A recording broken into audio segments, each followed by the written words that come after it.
कम तेल एवं कम मसलार जह्नी आलू भजा बनैबा। जह्नी आलू भजा पई मु 4टी जह्नी एवं 4टी आलू नहींची। प्रथमे जह्नी चोपा छड़े ताको छोट छोट करी काटिदेवा। आलू चोपा छड़े ताको मध्य छोट छोट करी काटिदेवा। एबे जह्नी आलू को भल भाव धोईदेवा। से सबू पानी निगड़ीदेवा।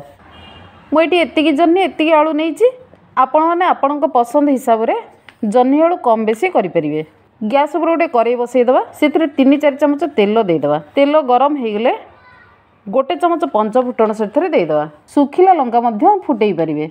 फुटण फुटेला बेले गैस फ्लेम को सिम रे रखिया ना फुटण पड़ीज। फुटणर बास्ना किसी रही। फुटण फुटीगले काटिकी रखि आलू को देदेवा।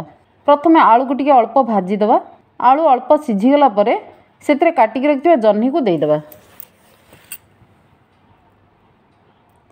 लुण हल्दी पाउडर देदेवा। भल भाव गोलैदेवा। गोटे प्लेट से घोड़ईदेवा। प्लेट घोड़ई देले आलू टिके शीघ्र सीझीज। पुणी 2 मिनिट पर प्लेट को खोली आलू जह्नी को भल भाव भाजवा। एमिति 2-3 थर घोड़ई घोड़ई भाजवा। जह्नी पानी बाहर थाए से पानी रे आलू सीझीज। एबे हमर जह्नी आलू भजा प्रस्तुत हो गला। ये जह्नी आलू भजा पूरा पूरी छतु भजा परी लगी थाए। ये भजा को भात रुटी सहित खाई परिबे। बहुत बढ़िया लगे। आलू जह्नी भजा आमर प्रस्तुत हो गला। एथिरे किछि मसला पड़ीनी।